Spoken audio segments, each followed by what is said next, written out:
Well, welcome. Thanks so much for coming. I'm Jeff Colgan. I'm the director of the Climate Solutions Lab, and it is my pleasure to introduce today's speaker. But before I do that, I just want to give a quick heads up for some of our future attractions. Next week, we are lucky to have Murche giving a talk on Monday on his research. He's one of the CSL postdocs, and we'll be talking about innovation, not elimination, and carbon technologies. And then on October 22nd, we'll have Noah Zucker here from, I was going to say the London School of Economics, but he's no longer there. He's at Princeton University, also talking about climate change and labor markets, actually. And so please, take note of those events in the future. But today, we are lucky enough to have Lily Hsueh, whose work on economics and climate change is resulted in this brand new book that I now have a copy of that I can display. So we're going to hear more about it in just a moment. She is an economist by training, environmental economist by training, who worked at the Federal Reserve. And is now in a school of public policy. So she has, on some level, transcended the realm of pure economics, and we are delighted to have her here. Please join me in welcoming her. Thank you so much, Jeff, for the very generous introduction. So I'm delighted to be here to share with you my new book, Corporations at Climate Crossroads. And in this book, I really try to bring together economics, of course, but political science and management, essentially the different traditional disciplines that are shaping climate policy today. And I'm delighted that, I'm standing on shoulders of giants, and several of these leaders have endorsed the book. So by way of motivation, as you all know, 2024 was the hottest year on record. And this year, 2025, is the second hottest year on record, not quite beating last year. Last year was about 1.2 to 1.3 degrees Celsius above the 20th century average baseline. And as we know, the Paris Agreement stated long-term objective in maintaining really a global temperature rise would be ideally not above 1.5 degrees Celsius. What we know is that the share of global carbon dioxide due to fossil fuel burning is been represented by global businesses, which represents about 70% of annual industrial emissions, and about 100 producers of fossil fuel producers are indeed responsible. So that's on the kind of physical climate side. Juxtapose that with political, economic realities. We know that corporate climate disclosures have been in the news. In 2023, California declared that there will be mandatory climate disclosure rules. And of course, they're not the first one to be stipulating these rules. There's been disclosure rules in the UK, EU, New Zealand, India, Singapore, even City of Hong Kong, and the US SEC proposed rules too, which we know are on hold.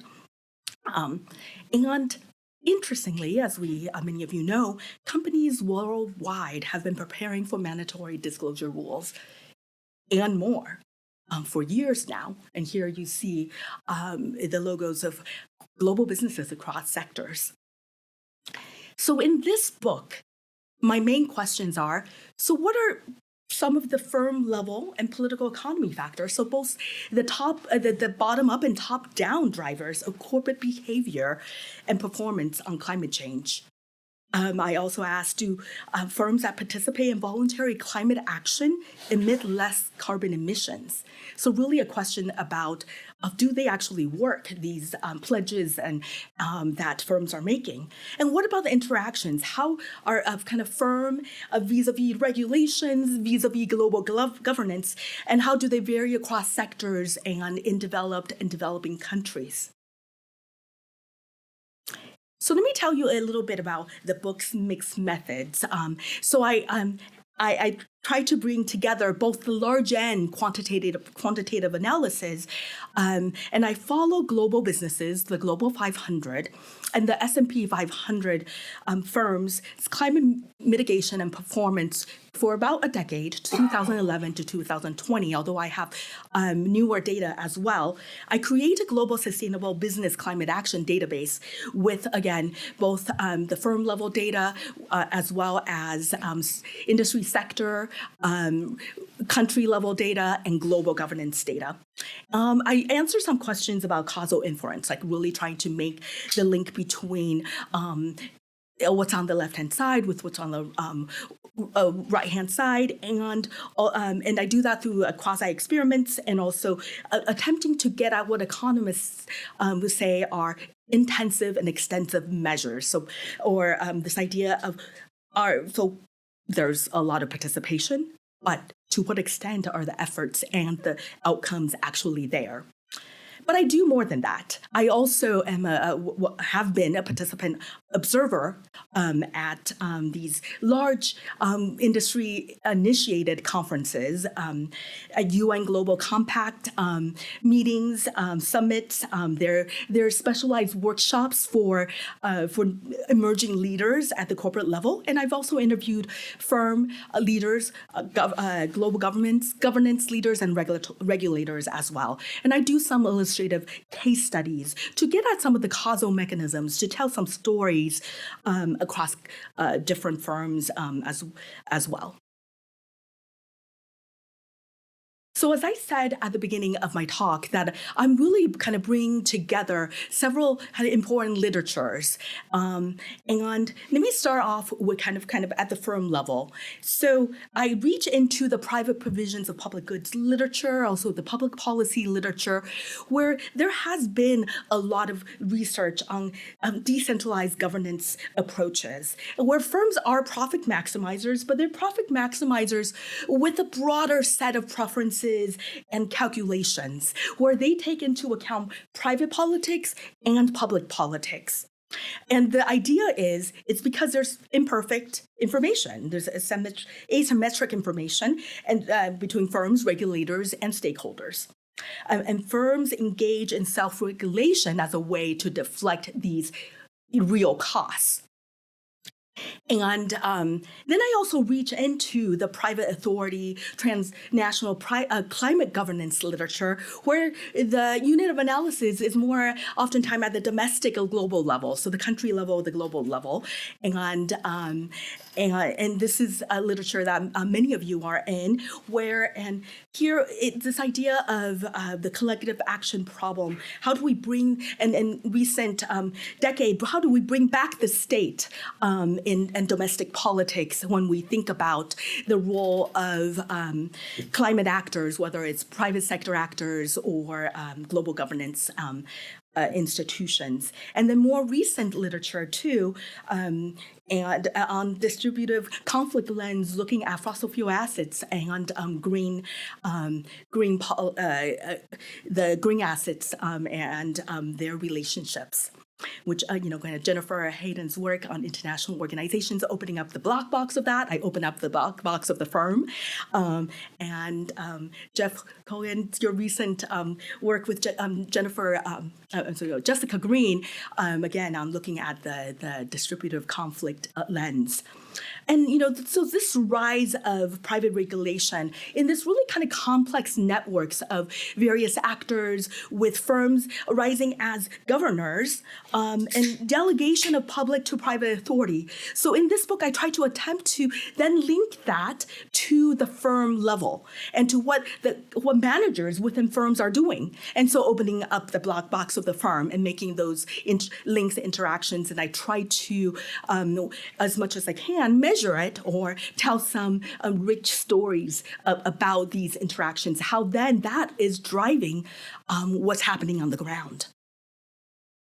So let me let me open the box of the firm, looking at managerial agency. And here I reach into the organizational behavior managerial studies, where recent literature have spoken about managers as crucial kind of critical actors, where they're facilitating incentives and coordination, and they're able to coordinate complementary capabilities and shape narratives. And what they do is they attract climate neutral and climate conscious employees, and through essentially through the labor market, they are bringing in employees who care about what the firms are doing in terms of climate. And then they then align the beliefs of the employees with that of the firm. And within the firm, they form governing coalitions. And I will tell a couple of stories toward the end of the talk where that is indeed happening at companies like Adidas, and even more traditional tech companies like Intel. And so then these managers help firms become carriers of identity and reputation, and they confer even benefits to employees that's beyond wages. And in fact, there are recent studies coming out of Sweden where they're showing that employees who are engaged in companies that have more of a sustainability focus, they're willing in some instances even to accept a little bit less wage because of that reputational benefit that they're garnering. But again, my understanding of firms is they're rational, but they're bound to lead rational. And so, in fact, they are taking into account both the costs of private and public politics, but also realizing what this new generation of employees are wanting and seeing into the future. And in looking at the data, what we see is that the role of senior level, executive level managers or chief sustainability officers have grown over time in the decade that I follow these global businesses. Of course, developed countries are growing faster than developing countries, but India and Brazil are kind of following along what the developed country firms are doing. And then in terms of China and Russia, corporate international businesses there, while they're in line with developing countries, maybe a little below, there's kind of sharper trends going on where essentially global businesses around the world are finding that it's increasingly important to hire and to invest in corporate management. Dedicated to climate mitigation and adaptation as well. Here, I just wanted to draw your attention to just the highlighted. In 2011, across sectors, we're seeing that global businesses are adopting climate change managers by 54%. By 2020, it is more than 3/4 of global businesses are very much in tuned in hiring these corporate sustainability officers, and that is true across sectors. So in chapter 2 of my book, I develop a multi-level governance framework on climate change, and it's a political economic framework where I adapt Eleanor Ostrom's nested structural institutions, but I inverted. So I have here at the bottom the corporate governance level or the operational level. Then the second level is a collective choice or regulatory governance. That's where regulation and even private standards are situated. And also at the very top is our global governance or the constitutional level. And that's where you have these global best practices and standards and norms. And in my book, I form these propositions with which I later test about corporate and regulatory interactions, as well as corporate and global governance interactions. And then I have a set of propositions where I look at the fact that there's some conditioning effects here where learning and norming are attenuated by regulatory pressures at the global level. Let me go through each one of them carefully. So in terms of corporate and regulatory interactions, I adopt this idea of bargaining under the shadow of the law in international relations literature, where, and the way I adapt it is that firm A, they offers a deal to government B's, and it offers the deal of self-regulation. And it has to be greater or equal than government B's outside offer or the expected utility of regulation. And in the book, I go into more detail, but the bottom line is that the stronger the threat of regulation, the more credible or higher quality will be firm A's self-regulation. And in this way, managers are what I called regulation brokers. So if regulatory pressure is high and the marginal cost of self-regulation is low, managers will hasten efforts to signal firms' ability to internalize externalities, earn goodwill, and liabilities. So there really is, in fact, this really rational response, even as within the firm, companies or managers are, forming those political coalitions and also shaping narratives. And that the corporate and global interaction, in terms of corporate and global interactions, firms view global governance as a harbinger of future regulations. And it's so for that reason, even though it's, a lesser form of regulatory pressure, it is something to be reckoned with and through active engagement. And so managers are norm brokers. What they do is they join these epistemic communities where they really help to define problems and identify solutions and assess outcomes. And I saw this on the ground happening at these green biz, these sustainability conferences run by businesses, where indeed they are engaging actively with global governance actors. And then, so they then help to translate, they bring home those global best practices and norms and, to their specific context, though.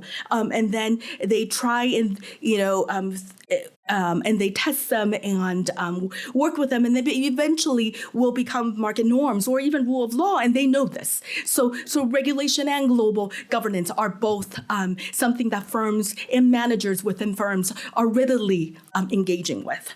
And this is not, and I'm not talking about corporate lobbying, and that's something separate. And I make that clear in my book. Is that there's been a lot of very interesting and fascinating books on corporate lobbying and regulatory capture, but this is another area within the firm that's very active, and we're seeing these not lobbying, but these active engagement in other ways. With all that said, and global governance institutions are sites of norming and learning, but what firms are ultimately learning, and it is attenuated by regulatory pressure. So regulation will oftentimes serve as a baseline when push comes to shove. At the same, so there is this this kind of conditioning effect as well that regulation and governance and global governance the interaction affects. So this side, like right here, what I do in the book is I then link that to outcomes. First, to outputs. So whether firms are engaged in carbon disclosure, are they adopting emissions reduction targets? Are they setting an internal price on carbon? And are they doing that with a lot of effort? So at high levels or low levels or intensity of participation?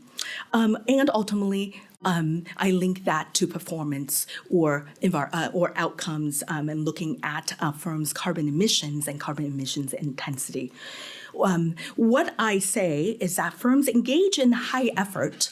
They will, make these pledges. But if they will engage in higher efforts when there is regulatory pressure, holding constant private politics and of course, firm size and all the other important factors, and they will engage with less effort if they are facing less regulatory pressure, and of course, less pressure coming from globally as well. So I am going to now then spend the next 15 minutes or so talking about my empirical application, and I'm happy to answer questions at the Q&A with regarding kind of more the theory and the foundations. But let me go ahead and share some of my empirical applications. And I am focused on corporate climate disclosures, in part because that's what companies have been engaged in for nearly 20 years now. Again, as I showed you earlier, they've been preparing for mandatory disclosure rules and more, with adopting emissions targets and even setting an internal price on carbon. And they've been doing that through the Carbon Disclosure Project, now called the CDP. CDP was founded, an NGO, global NGO, founded in 2000, and on behalf of institutional investors, they survey companies annually about their governance, about their strategy, risk management, whether they have emissions targets, even asking firms to report their entity-wide carbon emissions. What the CDP does, and they have done this for many years now, is that they grade firms on low to high levels of climate disclosure. And so I exploit this in my empirical analysis. So a grade D is, it's a level, the grade D, it's just for basic carbon transparency, whether a firm has responded to a survey or not. And you get, increasingly higher grades all the way to A if you are able to show that you, in fact, have a third-party audit on your Scope 1, Scope 2 emissions. And if you report your Scope 3 emissions, you get additional points as well. And let me also say a few words about the main case of global governance. So I follow the United Nations Global Compact. It is a low-cost, low-entry cost institution, and it's the world's largest corporate citizenship global governance institution. And I chose that because it is the largest IGO, and many corporate members and stakeholders from over 167 countries are part of it. And firms join voluntarily, and they just need to communicate their progress in carrying out UNGC's 10 principles. There is no monitoring or sanctions for non-adherence. And so, as you can imagine, there's a lot of variations, the extent to which firms are actually being actively involved, or and so the way I see this particular case is that it's a lower bound test for validity of my multi-level political economic framework. There are many institutional venues for learning and norming, in particular two. The first one is the UN Global Compact's their local networks. And these are a country level local networks where at the country level, companies join, and where they're actually, in fact, being very, very engaged what's happening at the global level, but also what is happening at the local regulation level as well. The UN Global Compact Academy, however, it's an online academy where companies around the world, regardless of your locale, can learn about the latest and global best practices or norms. So for example, in the past 5 years or so, there's been a lot of these special workshops on how to set an internal price on carbon, and so this is a venue where then global firms around the world can participate, while the local networks is very much on the ground. How do we enhance local regulation, but at the same time adhere to local regulation? Of course, this group know about Scope 1 and Scope 2 and Scope 3 emissions. Scope 1 and Scope 2 are more direct to the company. Scope 2 is firms' purchases of power, right? And Scope 3 is the supply chain emissions. And I want to show you some results of my where I look at sustainability outputs. So these are either the pledges or the participation of companies in these in climate action. So in this part of the book, I follow companies in a panel data, and I have data from 2011 to 2015, and then also to 2020 as well, where I'm following nearly 700 Fortune Global Company 500 companies, and I have both their firm level and then data coming from the annual surveys of CDP, where and also have firm level data from LSEG data analytics from Bloomberg, country level data, World Bank, Freedom House, International Environmental Agreements database, also environmental performance indexes as well. And so, as I showed earlier, and in many of these empirical analysis, I'm looking at these discrete continuous modeling, and I'm not going into the technical details, but what I want to say about it is that the reason I am looking at both using these discrete continuous analysis and different models where I triangulate to make sure that they indeed cohere is the fact that, again, companies are making these 0-1 binary decisions about participation, but are they actually indeed putting in the effort. And so for that, I have that second stage modeling of looking at the level of disclosure. And then so a look at the variables. I want to point out at the firm level, I have data from the CDP where we're talking about these different managerial levels, but I have data for kind of top line managers or executive level officers. I have information about targets, membership of firms in global governance institutions, and notably the UN Global Compact. At the country level, let me say a few words about how I measure regulatory stringency. I have four different measures. One is the IEA, the international agreements, ratifications by countries at the country level, and then I do robustness checks where I use the environmental performance index from Yale, and also LSE have collection of climate change laws, legislations, and so I also have counts of those, and also kind of more detailed kind of quality or the extent to which some of these rules are stringent versus less stringent, and so these are all various measures of regulatory stringency. So the results that I will show you are robust to these different measures. And of course, I have these cross-level interactions where I am looking at firm vis-a-vis regulation and firm vis-a-vis global governance. So my first set of results that I want to show you, this is the interactions between corporate and regulation. So what you want to see here, the first, basically three results that I want to highlight. Firms' participation and effort in voluntary carbon disclosure are greater with than without managerial agency at all levels of regulatory stringency. And you can see regulatory stringency from 1 to 4.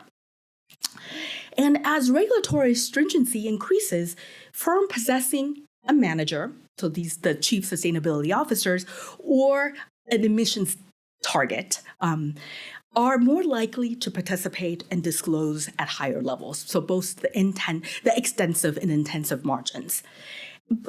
And then another result I want to highlight is that without the facilitating corporate management structure, though, strong regulatory institutions alone do not lead to greater participation or effort in voluntary carbon disclosure. And then now looking at the corporate and global interactions. So firms that have installed a manager are more likely to disclose carbon than firms without a manager. And this is regardless whether they are part of the Global Compact as a member or not. And then with that said, though, the firms that have installed a manager and have joined the global compact have a near perfect chance of disclosure. So that's a very kind of strong interaction effect there. And when a firm possesses both a target and UNGC membership, what we see is that their carbon disclosure score is close to 90 points, and that's about 20% higher than if firms did not adopt this kind of carbon management target, or if they did not join the UNGC. So again, that interaction of corporate and global is quite strong and confirmed. And then this is in chapter 6. I have analysis where I make the point and show that there is this productive interplay between global governance and regulation. But global governance, although there's the pressures from global governance, from these global norms, amplify, but they don't substitute for regulation. And so one of the results is that for a 1% increase in regulatory stringency, the odds of adoption of emissions target is 1.2 times higher for firms that have joined the UNGC Global Compact than non-members. The odds are a little higher for firms' adoption of a little bit costlier corporate management tools, where they are adopting both a carbon price as well as emissions target, and this is this is where regulatory stringency is increasing marginally. So again, there is this kind of this interplay, but also conditioning effect of global governance pressures. Another result I find is that regulatory stringency appears to matter more in developing countries, with companies, global businesses, and again, these are the world's largest companies. Some of them, of course, based in emerging markets or developing countries. Where what I show here, I have the marginal effects of regulatory stringency on a carbon disclosure score. So the efforts that companies are putting in is that when global businesses, or when they're based in a developing country, as regulation increases, they're also more likely to participate and do so at higher degrees. I highlight and tell the story of European-based companies where, Europe's companies are the climate leaders, and this is true across a lot of metrics where I have both outcomes, where we're looking at reductions of core emissions intensity over a 5-year time, as well as the number of times they've been on these international kind of rankings of the Corporate Knights Global 100 rankings, whether it's regarding their managers, all the different various sustainability outputs, their participation in global governance, as well as their ESG, environmental social governance scores. And so indeed, the EU, UK, Norway, Switzerland firms lead on climate. And of course, we know it is where regulatory stringency is stronger comparatively across the globe on climate. So now I want to turn to taking a look at sustainability outcomes.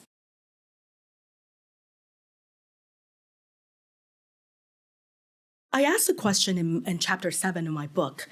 Do firms that participate in voluntary carbon disclosure, in fact, actually emit less carbon emissions? What I'm going to show you in the next couple of slides, or several slides, is I'm going to both show you some quantitative results, but I also will give a little bit more context with some stories as well. But first, in the US case, This is where I exploit a natural experiment or a quasi, and I utilize quasi experiments. Is that here I show you the timeline of failed climate change proposals in the U.S. Congress, dating back to over nearly 2 decades, where there's in the federal government, in terms of the U.S. Congress, there were many failed proposals, and what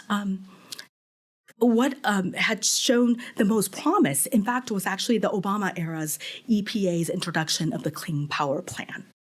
And at that time, of course, we know, even though now it's being challenged, that the EPA's own studies had shown that greenhouse gas emissions endangered public health. Right, this is under challenge right now, and also the Supreme Court made a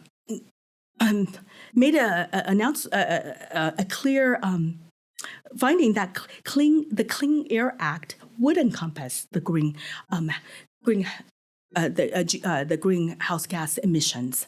And so at that time, the CPP really emerged as something that was credible, of course, to the power sector where the power plants were being, targeted. But at the same time, it was kind of across the board as well, where firms were feeling the pinch and that there is going to be regulation to come. Of course, it got challenged in the courts and did not eventually come to pass. But that was an important set of regulation, a set of kind of bureaucratically driven regulations.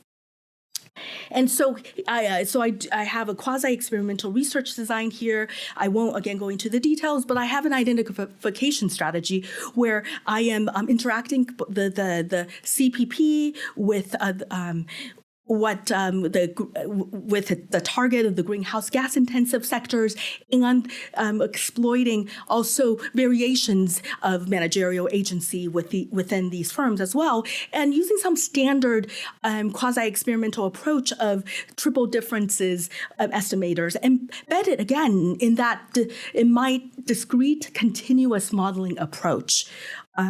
Where again, I am really trying to get at both the extensive and intensive margins. And here are some of the variables. I'm happy to talk about the technical details during the Q&A. And this is where I take into account how the CDP grades firms, again, for either leadership, management, awareness, or just carbon transparency or responding to their annual survey. One thing I would point out is that for the CDP, leadership does not mean environmental performance. So in terms of participation in the CDP, what we see is that without a manager, and then I have here, it's not super clear, but I show the Clean Power, where the Clean Power Plan it took place in that kind of between the 2014 to 2015 period, and you do see the kind of the how the trends have changed with respect to firms with no manager and with manager and their participation in the CDP. And that's and with the greenhouse gas intensive firms versus the consumer oriented or non-greenhouse gas intensive firms. And in terms of their carbon disclosure scores or the level of effort, you're also seeing that that those with managers and without managers are responding quite differently, and how they responded before and after the introduction of the Clean Power Plan by the EPA. So let me start with the good news. The good news is that as a disclosing firm increases in size, it does reduce carbon emissions intensity. And here I'm measuring it by carbon emissions on a per employee basis.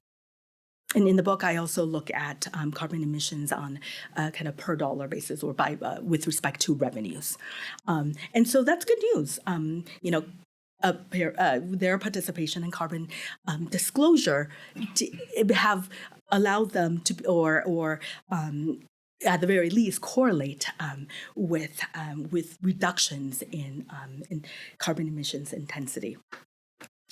And this is the S&P 500 companies, and that change, a lot of it is driven by what's happening with the greenhouse gas intensive firms, both in the power sector as well as energy sectors as well. And there were some low-hanging fruits, because what we're seeing here is that the firms that just their participation alone, so they're answering these annual climate change surveys, but by mere participation, there is this correlation with reduced emissions intensity. And in the book, I highlight the green. This at the global level, so beyond the S&P 500, the Oil and Gas Climate Initiative Collaborative, where these is the 12 largest producers, oil and gas producers. They make up about 30% of world production of oil and gas. They're engaged in carbon capture, utilization, and storage, and methane emissions reduction and whatnot. From 2011 to 2020, Norway's Equinor ranked among the global 100 for clean capitalism 7 times, and 6 out of the 12 of these largest producers, which include Chevron to BP, ExxonMobil, they have made it even to the sustainable capitalism list at least once. What is true is that none of them have achieved sustained reduced carbon emissions intensity within a 5-year period. But compared to the greenhouse gas intensive sector as a whole globally, they have reduced their entity-wide emissions within the 10-year period that I was observing these companies. Now to some interesting findings about some greenwashing. So for consumer-oriented firms, I do find that they are pledging, and they're doing quite a bit, and they're earning A and B from letters or grades A and B from the CDP. But there's some perverse effects with them, in fact, increasing their entity-wide emissions. So these are kind of marginal effects. And what we know is that being on the CDP's A list, though, do not exempt them from greenwashing. So companies like Walmart, Target, Nike, they all are within the A and B range of the CDP.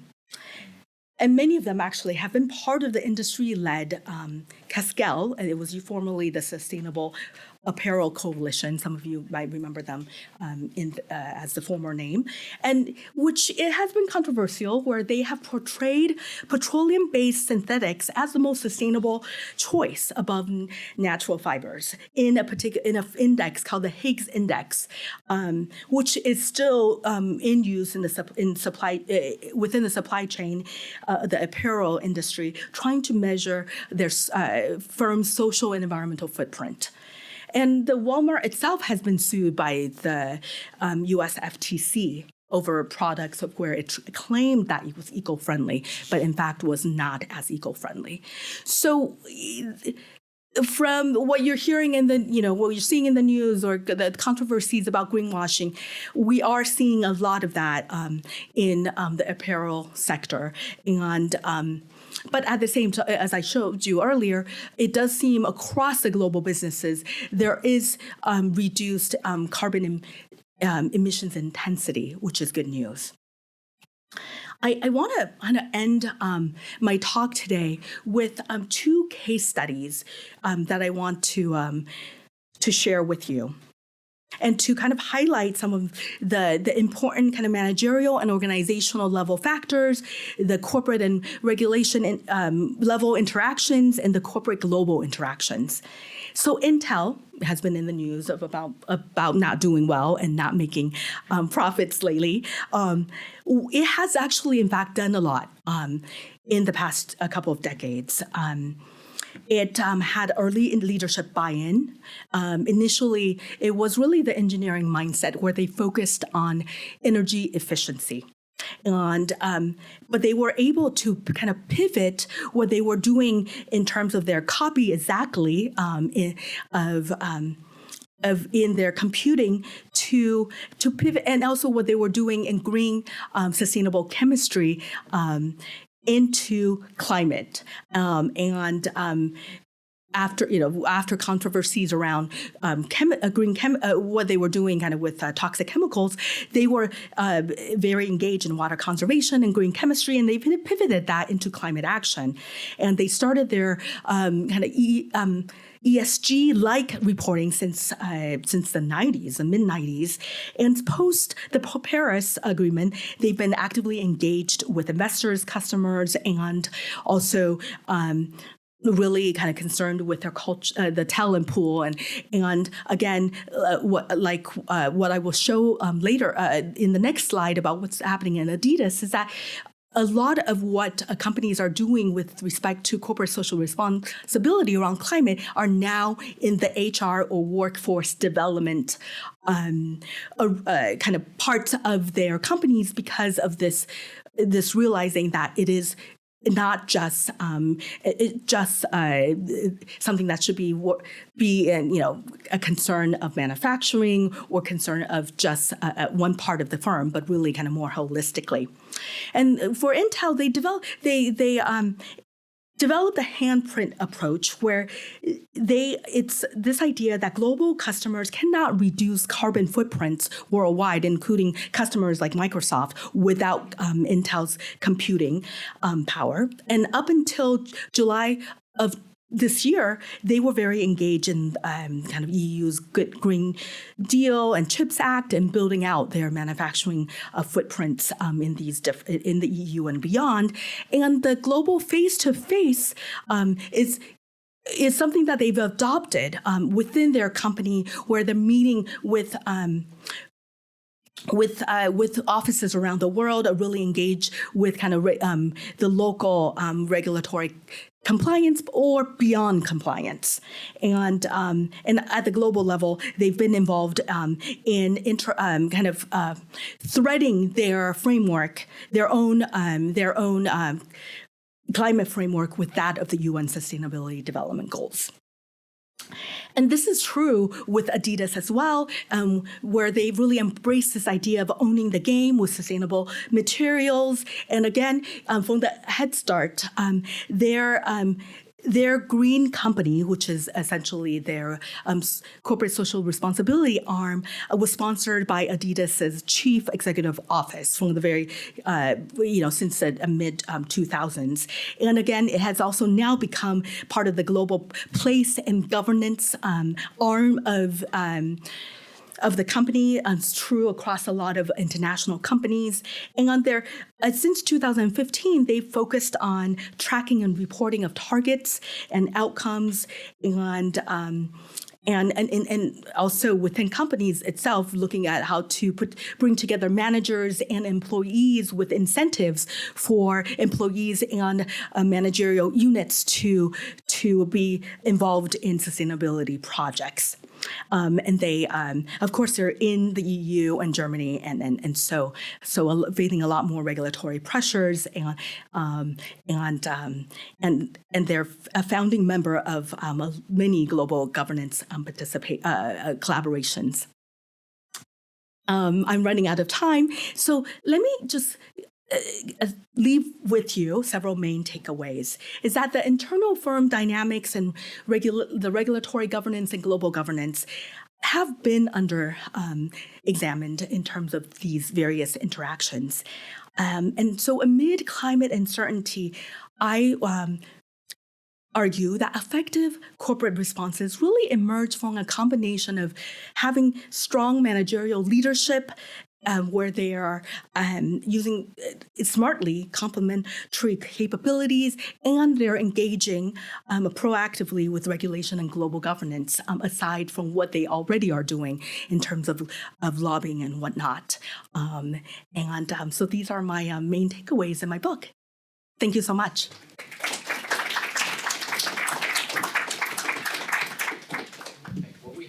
time for a few questions. And so I would invite anyone to speak up. And we have a microphone, so if we could just use that, that would be terrific. I see one in the back. Let's start there. Thank you so much for your talk. Thank you. Would you be kind enough to let me, I guess, in the audience know, what do you mean by manager? Or do Yes. these manager positions have various job titles? And then secondly, are these managers acting alone as far as making a decision, or they're working in coordination with the CEO and with the stockholders? Yeah, thank you so much for your question.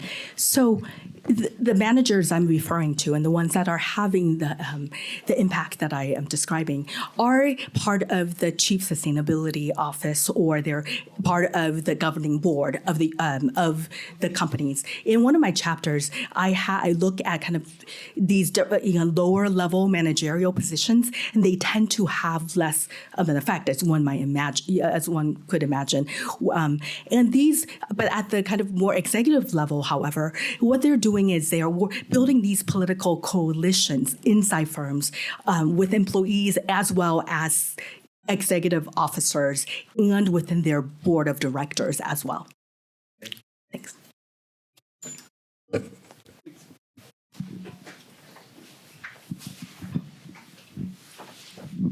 Thank you so much. I know that you. You can say your name as well. Yes, sorry. My name is Taryn. I'm an undergraduate student here. I know that you said you've been looking at data from 2011, 2020. Yeah. And you have some data since then.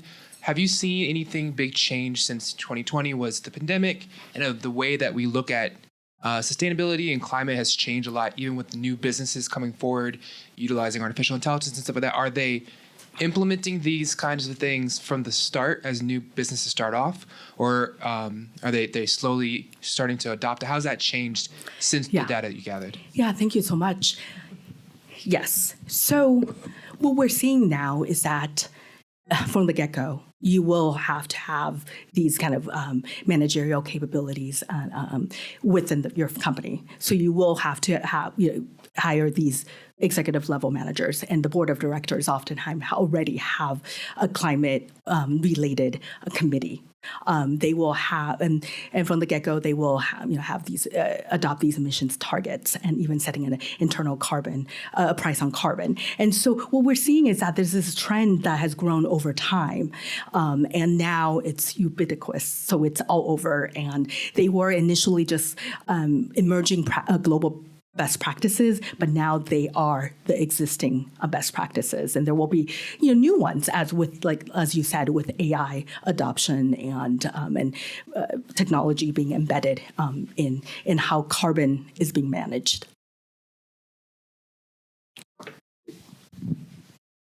Say your name, please. Mark Blythe, Brown University. If regulatory pressure is key to this entire thing, we now live in a world where all those regulatory pressures are going into reverse. And also in Europe. All the firms in your European sample are in easy to decarbonize sectors. Most of them were either consulting or pharma. The one engineering firm makes green tech. I mean, aren't you kind of sampling on the people who it's easy to hire a chief sustainability officer because it's easy to do that? And then there's no actual costs for disclosure. Like, you get a D, nobody cares, right? There's no share price data. It doesn't affect the C-suite. And now that the political winds have changed, they're all happily reversing themselves on this and lobbying on the other side of the curve. Is it just the case that between 2010 and 2020, this seemed to matter, and now states don't like green stuff and it's over? Thank you for your question and comment. I hear what you're saying. One thing I would say is that I do follow like a universe of these global businesses. So I am seeing those who are doing more and those who are doing less. So my results do include the good actors and the bad actors. So that's one point I would make. And in terms of what's happening right now with the kind of political headwinds, if you will, I think it is more important than ever that there are these various pressure points, right, that can happen. Regulation is important. aside from that, of course, we have the stakeholders, the climate activists, and NGOs.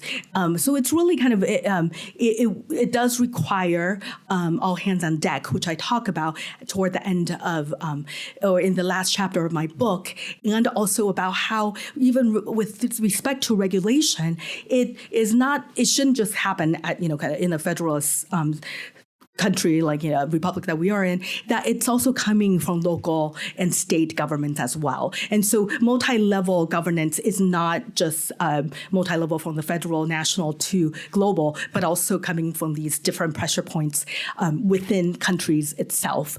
And then some sectors, you're right, are doing more than others and maybe ease. And so those are the low-hanging fruits. And in my data, I'm able to see those low-hanging fruits, but I'm also seeing that for the for some harder to reduce emissions firms in those other sectors or more carbon intensive sectors with pressure, whether these are global pressures or regulatory pressures, they will do more. And one more point is that a lot of times it's not even just about regulations on the book. It's actually about what might be to come with the International Justice Court's new ruling, which means that there will be more litigations to come. And if global businesses, for them, it's a long haul. Right, it's not just this next year or the next 2 years. They will, for kind of survival and long term, they will look at what's happening a few years down the line as well, including litigations. Thank you. Okay, so we are just about at time, but if there was one more question that was bursting to come out, I'm happy to take it. Yes. Make it a quick one. I'm Craig. I'm a grad student in engineering. Have you looked at any comparisons to historical data, like what people did, like when the Clean Air Act came out, or like when they revised the Clean Air Act later in the 80s, to see what they did then versus what they're doing now, and if these changes now even compare to like when these things were like more at the forefront? So I did not reach back that far. That said, a lot has happened even within this 2011 to 2025. What I do know is that global businesses have essentially, in the 2000s, they were just starting to voluntarily report to the CDP. By now, most, like 75% of the global 500s and 60% of the S&P 500 are reporting to the CDP, and now it's essentially a standard to have quantitative targets and even setting a price on carbon. So these things have grown a lot over time. Please please join me in thanking Professor Hsueh. Thank you so much. Thank you so much for having me. It's my pleasure.